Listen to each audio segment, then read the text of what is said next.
Does the MacBook 12 live up to the hype? The MacBook 12 is the first new MacBook Apple has created in quite a long time. It's the smallest and lightest in the MacBook family. First things first, the screen is ridiculous. I have a high-end desktop with a Samsung 4K monitor, and this simply blows it out of the water.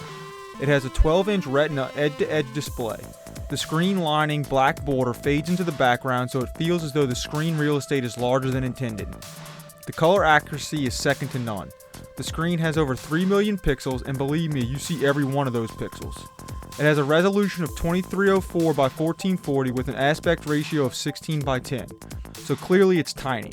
It's only 13.1 millimeters thick and weighs in at 2 pounds. When compared to the 11-inch MacBook Air, somehow the body is smaller in width. Kudos to Apple for the design of this MacBook.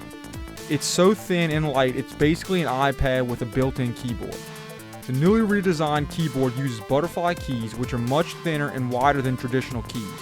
When pushing a key, it takes less time for the key to hit the bottom, so it takes getting used to. Also, since the keys are wider, there's less space to travel in between each key. I'm not sure if I like these keys or not, but once I got used to the layout, I have noticed I type much faster. The Force Touch trackpad is a modern marvel. Apple replaced the traditional click mechanism with 4 sensors. These sensors detect your click anywhere on the surface and use a Taptic engine to move the trackpad towards you so it feels like you are clicking something. Every laptop on Earth should have this trackpad. It gives you a sensation of a click but reduces the annoying clicking sound. One thing also worth mentioning is the speakers on this MacBook are some of the best I've heard on a laptop. It's quite incredible that a laptop this size can produce such loud quality audio. It comes with a measly 1.1 GHz Intel Core M processor, but for its size it's a beast.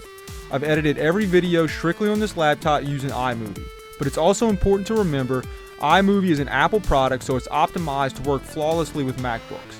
There are times when scrubbing videos the computer lags behind, but it's not delayed enough to annoy you. I wouldn't recommend using this outside of basic tasks such as web browsing, email, and light video editing, because I don't think it was built for much more. Since the average consumer doesn't do much more than that anyway, you'll likely won't have any issues. It also has pretty incredible battery life for its size, because the computer is surrounded by one big battery. Finally, let's talk about the elephant in the room. Only having one USB-C port sucks. You need adapters for everything. Since 99% of today's products have not adapted to the new USB-C standard, keeping track of various adapters is annoying and is a huge downside when using this MacBook. So would I recommend it? Honestly, no. With prices starting at $1,300, you can get a lot more bang for your buck with other MacBooks. Although this MacBook is essentially a prototype, I will stand by Apple's innovation progress. They got a lot of things right, but still have some issues to address. But one thing I will repeat is the screen is the best I've ever seen. I can't wait for the future of the MacBook because this is a great start. If you enjoyed this video, please smash that like button. Also, if you haven't already, subscribe to my channel for all my future videos. Until next time.